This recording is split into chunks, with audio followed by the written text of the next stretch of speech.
Vegetarian fine dining restaurant அண்ணா நகரில் 2018 நாங்கள் தடவையாக ஆரம்பித்தோம். அப்போ ஆரம்பிக்கும்போது இன்னைக்கு தமிழ் பாரம்பரியம், இயற்கை உணவு, அறத்தோட உணவு பரிமாறணும் அப்படிங்கிற அந்த ஒரு ஒற்றை குறிக்கோளோட தான் ஆரம்பித்தது இந்த இடம். ஸோ நாங்கள் ஜி ஆர்கானிக்ஸுங்கிற ஸ்டோர் 2014 இருக்குது. அங்கே விற்கிற பொருட்களை எப்படி சுவையாக ஹெல்த்தியாக நம்ம சாப்பிடலாம் அப்படிங்கிற ஐடியாவில் தான் குக்கிராமம்ன்றது ஃபஸ்ட்டு கொண்டு வந்தோம். ஸோ இங்கே பார்த்திங்கன்னா எல்லாமே ஒரு சஸ்டெயினபிள் லிவிங்க்கான, அதுலேயும் ரொம்ப அழகான விஷயங்கள் இருக்குது அப்படிங்கிறத உணர்த்துற மாதிரி தான் இந்த மொத்த குக்கிராமமே டிசைன் பண்ணியிருக்கோம். நீங்கள் வாசலில் பார்த்தீங்கன்னா அந்த மாட விளக்கு வச்சு டோர்ஸே இல்லாமல் ஓப்பனாக இருக்கும். ஏன்னா இதுக்கு முன்னாடி இந்த தமிழ் கல்ச்சர் அப்படி தான் இருந்திருக்கு. தெருக்களில் யாரும் காம்பவுண்ட் வால் கட்டி டோர் போட மாட்டாங்க. எல்லாரும் வீட்டுக்குள்ளே வரணும் அப்படிங்கிற ஒரு இன்வைட்டிங்கான ஒரு ஸ்பேஸாக இது இருக்கணும். எல்லா எலிமெண்ட்ஸும் ஒரு சின்ன சின்ன விஷயங்களும் தமிழ்நாட்டில் இருக்கிற ஆர்டிசன்ஸ் கிட்ட இருந்து அவங்க கைவினை பொருட்களை வச்சு வாங்கின விஷயங்கள் தான். இந்த ஃபால் சீலிங் பார்த்தீங்கன்னா கூட உடுமலைப்பேட்டில் இருக்கிற ஒரு அம்மா எங்களுக்கு தைச்சி கொடுத்தது தான்.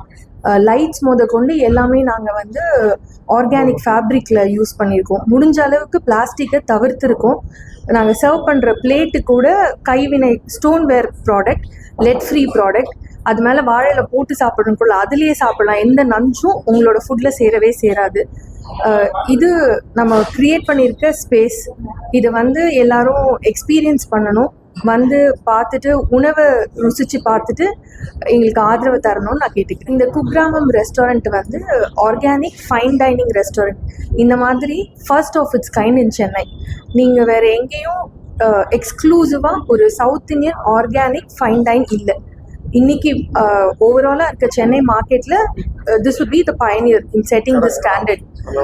இது அண்ணா நகரில் 13வது தெருவில் இருக்குது, 13th மெயின் ரோடில் இருக்குது. இங்கே இருக்கிற ஃபுட்டு பார்த்தீங்கன்னா நம்ம மில்லட்ஸ் யூஸ் பண்ணுறோம், இண்டிஜீனியஸ் ரைஸஸ், பாரம்பரிய அரிசிகள் பயன்படுத்துகிறோம். ஆனால் இது எல்லாமே என்னமோ ஹெல்த்தியாக இருக்குது, அதனால ருசியாக இருக்காதுங்கிற சந்தேகம் யாருக்கும் வேண்டாம். ஹெல்த் எவ்வளோ முக்கியம்னு நாங்கள் நினைக்கிறோமோ அதே அளவுக்கு அந்த சுவையும் முக்கியம்னு நினச்சி தான் இதை நாங்கள் க்யூரேட் பண்ணியிருக்கோம்.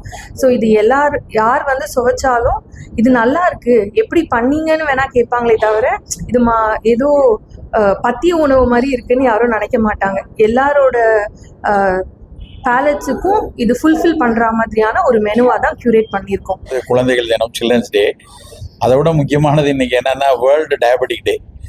நான் காலையிலேருந்து நிறைய சர்க்கரை வியாதி, நீரிழிவு நோய் பற்றின விஷயங்களை பேசிட்டு அதை காலையிலேருந்து அதே சிந்தனையில் இருக்கிறேன். ஒரு நீரிழிவு நோய் தமிழ்நாட்டில், இந்தியாவில், உலகத்தில் மிகப்பெரிய அளவில் இருந்து இந்தியா ஒரு கேபிட்டல் ஆஃப் டயபெட்டிஸ்ங்கிற அளவுக்கு வந்திருக்குங்கிறது உங்கள் எல்லாருக்கும் நிறைய பேருக்கு தெரியும். அதுக்கான தடுப்புலையும் சரி, அந்த நோய் கட்டுப்பாட்டில் வைத்து கொள்வதுக்கும் சரி, உணவினுடைய பங்கு பிரதானமான விஷயம். சூழலில் ஏற்படக்கூடிய மாசுக்கள் ஒரு காரணமாக இருக்குது, அதை கட்டுப்படுத்தணும். அது எல்லாரும் சேர்ந்து செய்ய வேண்டிய விஷயம். நம்மளவில் எடுக்கக்கூடிய முதல் முயற்சி உணவில் காட்டக்கூடிய அக்கறை தான். அந்த வகையில் இன்னைக்கு இந்த குக்கிராமம் அப்படிங்கிற ஒரு ரெஸ்டாரண்ட்டு, அதுவும் ஒரு ஃபைன் டைனிங் ரெஸ்டாரண்ட்டாக இன்றைக்கி அவங்க ஆரம்பிச்சிருக்கிறது ரொம்ப ரொம்ப மகிழ்ச்சியாக இருக்குது. இந்த தலைப்பே கவித்துவமாக இருக்குது. குக்கிராமம் அப்படிங்கிற விஷயமே கிராமத்திலிருந்து தான் நம்ம அத்தனை பேரும் வந்திருக்கோம். அந்த கிராமத்தில் நம்ம ஒரு வாழ்வியலில் ஒரு பொருளாதார ரீதியாக உயர்வதுக்கும், படிப்பதற்கோ இல்லை அடுத்தடுத்த கட்டத்தை நகரத்துக்கு வரும்போது எத்தனையோ விஷயத்த தொலைச்சிட்டு வரோம். உறவுகளை சமயத்தில் நம்ம பார்க்க முடியாமல் போயிடுது, ஊரை பார்க்க முடியாமல் போயிடுது. அதில் முக்கியமான விஷயம் நம்ம தொலைத்த விஷயங்களில் நம்முடைய உணவு பண்பாடு விஷயங்கள்லையும் நிறைய தொலைச்சிட்டோம். இந்த அண்ணா நகரில் இந்த இடத்த பார்க்கும்போது எனக்கு ஞாபகம் வருது நான் 93 திருநெல்வேலியை விட்டு வெளியே வரும்போது ஒரு 3-4 மாதத்துக்குள்ளே திரும்பி திருநெல்வேலிக்கு போயிடணும்னு நினச்சி அங்கே இருக்க நண்பர்கள்ட்ட எல்லாம் கையை காமிச்சிட்டு 3 மாதத்தில் திரும்பி வந்துடுவேன்டா, நம்ம இங்கே ஒரு கிளினிக் போடுறோம் அப்படின்லாம் சொல்லிட்டு வந்தோம். 32 வருஷம் ஆச்சு, இன்னைக்கு வரைக்கும் திரும்பி போகல. அப்படி முதல்ல அண்ணா நகரில் இடத்துல அந்த தெருக்களில் விழுந்தேன். இந்த தெருவுக்கு அப்படியே அந்த பக்கம் இருக்கிற தெருவில் தான் முதல்ல வந்தேன். ஸோ அப்படி இருக்கும்போது இந்த ஊரில் இருக்கக்கூடிய, இங்கே வளர்ந்து இருக்கக்கூடிய இந்த ஊரினுடைய வளர்ச்சிக்கு மிக பெரிய பங்களிப்பை செஞ்ச பலரும் பல ஊர்கள்ல இருந்து வந்தவங்க எல்லோரும் வந்து மிஸ் பண்ற விஷயம் நம்ம வீட்டு உணவு, நம்ம ஊரினுடைய பண்பாட்டு விஷயங்கள், நம்ம ஊரோட இதை நிறைய மிஸ் பண்றாங்க. அதுல முக்கியமா நம்ம மரபு சார்ந்த விஷயங்களை மிஸ் பண்றவங்களுக்கு ஒரு மிகச்சிறப்பான ஒரு உணவகத்தை வந்து நம்ம அமைச்சு அதில் நம்ம கொடுக்கணும் அப்படின்னு ஒரு முன்னெடுப்பை வந்து இந்த குக்கிராமம் வந்து முன்னெடுத்திருக்கிறது வந்து ரொம்ப மகிழ்ச்சியாக இருக்குது. அதுவும் இன்னைக்கு வேர்ல்டு டயபெட்டிக் டே அன்னைக்கு இதை வந்து திறந்து வைத்திருப்பதுங்கிறது ரொம்ப ரொம்ப மகிழ்ச்சியான ஒரு விஷயமா நான் உணர்றேன். உணவுங்கிறது வந்து பசி ருசி ரெண்டையும் தாண்டி பல விஷயம் இருக்குது. பசிக்காக மட்டும் நம்ம இப்போல்லாம் சாப்பிட போகிறதுக்கு ஹோட்டலுக்கு சாப்பிட போகிறாங்கன்னா பசிக்காக மட்டும் சாப்பிட போகிறவங்க இல்லை. ரெண்டாவது காரணம் ருசிக்காக மட்டும் சாப்பிட போகிறவங்க இல்லை. ஒரு என்விரான்மெண்ட், அந்த ஈகோ சிஸ்டம் நல்லா இருக்கணும், அதில் உட்கார்ந்து நல்ல உணவை நம்ம சாப்பிடணும்னு நினச்சிதான் நிறைய பேர் வெளியில் வந்து உணவுக்கு வராங்க. அப்படி வெளியில் போய் சாப்பிடக்கூடிய ஒரு உணவுக்கு வர்ற இடத்துல ஒரு சிறப்பான மரபான ஆரோக்கியமான இயற்கையில் விளைந்த பொருட்களை வைத்து ஒரு உணவு கொடுக்கறது அப்படிங்கிறது ஒரு ஆகச்சிறந்த அறச்செயல் அப்படின்னு தான் நான் நினைக்கிறேன். அப்படியான ஒரு விஷயமா ஏதோ ஒரு இதுக்குள்ள இந்த கடைக்குள்ள வந்ததுக்கு அப்புறம் ஒரு எனக்கு நான் இப்போ கூட சொல்லிட்டு இருந்தேன், பார்த்துட்டு வந்தோடனே ஒரு இன்க்ளூசிவிட்டியை என்னால் உணர முடியுது. ஒரு புடலங்காய் ஆர்கானிக்காக வச்சுருக்கிறாங்க, அதுக்கான மசாலா ஜாமாவும் இருக்குது, அதை செய்கிறதுக்கான ஒரு கிச்சலி சம்பாவும் இருக்குது, அதை செய்கிறதுக்கான அத்தனை பருப்பு தானியங்கள் எல்லாம் இருக்குது.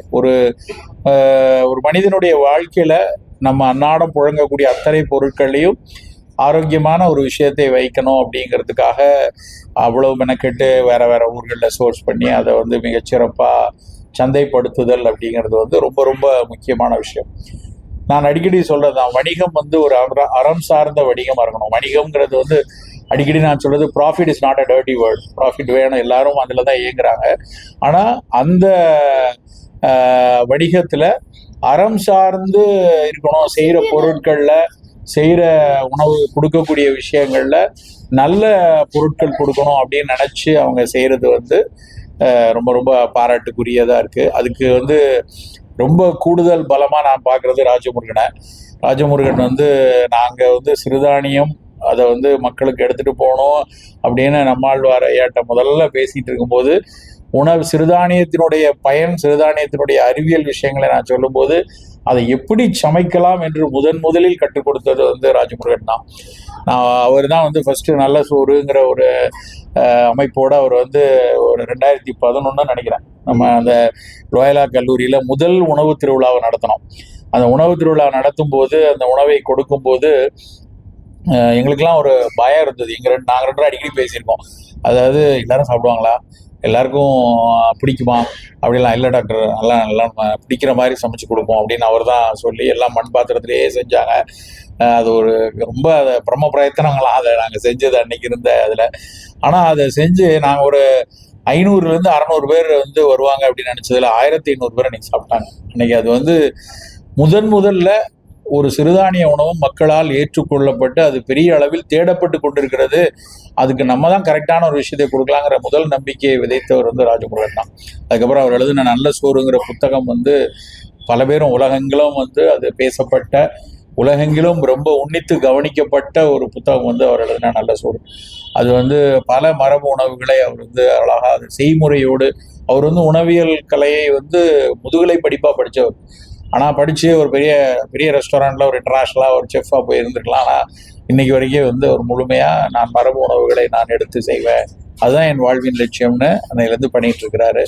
அந்த விஷயத்த இன்னைக்கு நம்ம இந்த குக்கிராமம் ரெஸ்டாரண்ட்லேயும் அவர் வந்து மிகச்சிறப்பான பல மெனுவை வந்து டெவலப் பண்ணியிருக்காங்க.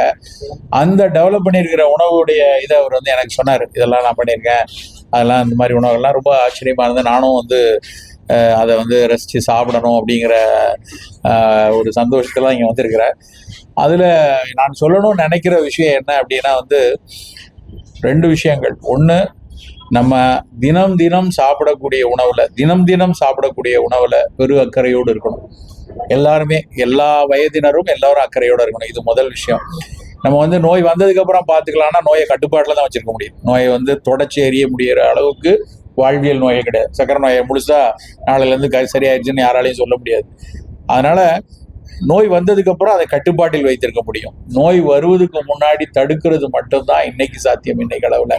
அந்த வகையில் இப்படியான ஒரு நல்ல உணவு அமைப்புகள் வந்து இப்படியான ஒரு உணவகங்கள் இப்படியான விஷயங்கள் சமூகத்திற்கு ஒரு நல்ல உணவுகளை கொடுப்பது அப்படிங்கிறது வந்து ஒரு சமூகத்துக்கு செய்யக்கூடிய மிக மிக முக்கியமான பணிகள். அதில் இந்த குக்கிராமம் வந்து பெரு வெற்றியை அடையணும்னு நான் நினைக்கிறேன். ஏன்னா வணிக ரீதியாக அது வெற்றி பெறணும். அப்போ தான் வந்து நல்லா இருக்குது, இங்கே சாப்பிட்ற உணவு வந்து சிறப்பாக இருக்குது, டேஸ்ட்டாக இருக்குது அப்படின்னு 4 பேர் சாப்பிட்டு அதை வந்து அவங்க வீட்டில் போய் இதை செஞ்சு பார்க்கணும். இதில் சாப்பிட்ற உணவை வந்து ஒரு சோளச்சோறு வச்சுருந்தாரு, ஒரு சோளச்சோறில் சோள உருண்டை நம்ம ஏன் வீட்டில் போய் இது செய்யக்கூடாது அப்படிங்கிற ஒரு தூண்டுதலை அது உருவாக்குச்சு அப்படின்னா அது ஒரு பெரிய எஃபெக்டை அப்படியே ஒரு அலை போல மாறி கொண்டு போகும். அது மாதிரி இந்த மாதிரி உணவகங்கள் நல்ல உணவை இங்கே கொடுக்கறதோட அதை நம்ம சாப்பிடணுமே, இதை நம்ம வீட்டில் போய் செஞ்சு பார்க்கணுமேங்கிற ஒரு எண்ணத்தையும் கொடுத்துச்சு அப்படின்னா அது ரொம்ப ஒரு பெரும் பயனை கொடுக்கும் அப்படின்னு நான் நினைக்கிறேன்.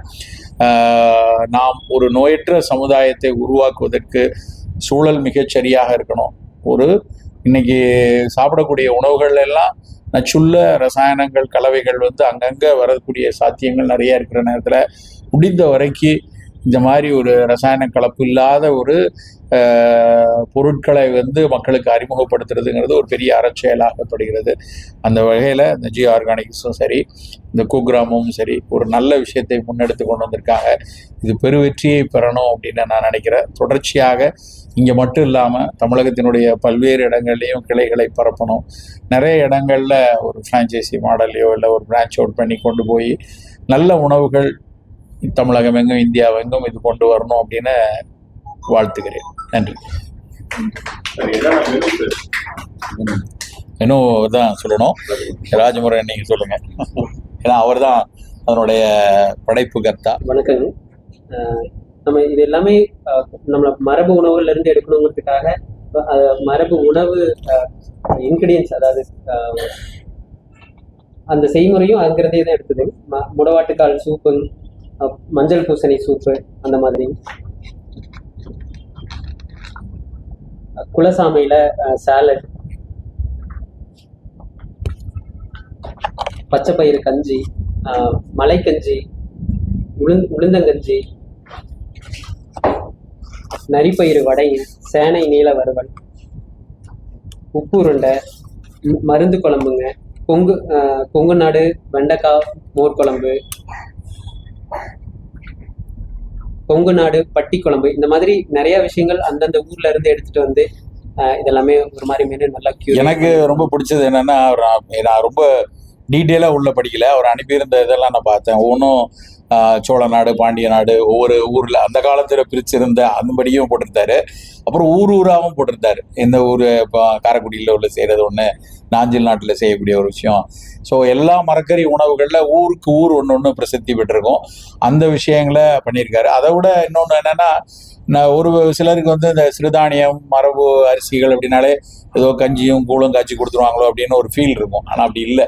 அதனுடைய எல்லா உணவுகளும் இன்னைக்கு ஒரு மிக உயர்தரமான ஒரு உணவகத்தில் போனால் என்னெல்லாம் கிடைக்குமோ அத்தனையும் இருக்குது அதில். அதை வந்து நல்ல நம்ம ஊர் காய்கறிகளோட, மரபு காய்கறிகளோட அது செய்திருக்கிறது. அது போண்டாவும் இருக்குது, இட்லியும் இருக்குது, பொடி தோசையும் இருக்குது. எல்லாம் நம்ம என்ன சாப்பிடுவோமோ அதை ரசிக்க சாப்பிடக்கூடிய எல்லா விஷயங்களும் இருக்குது.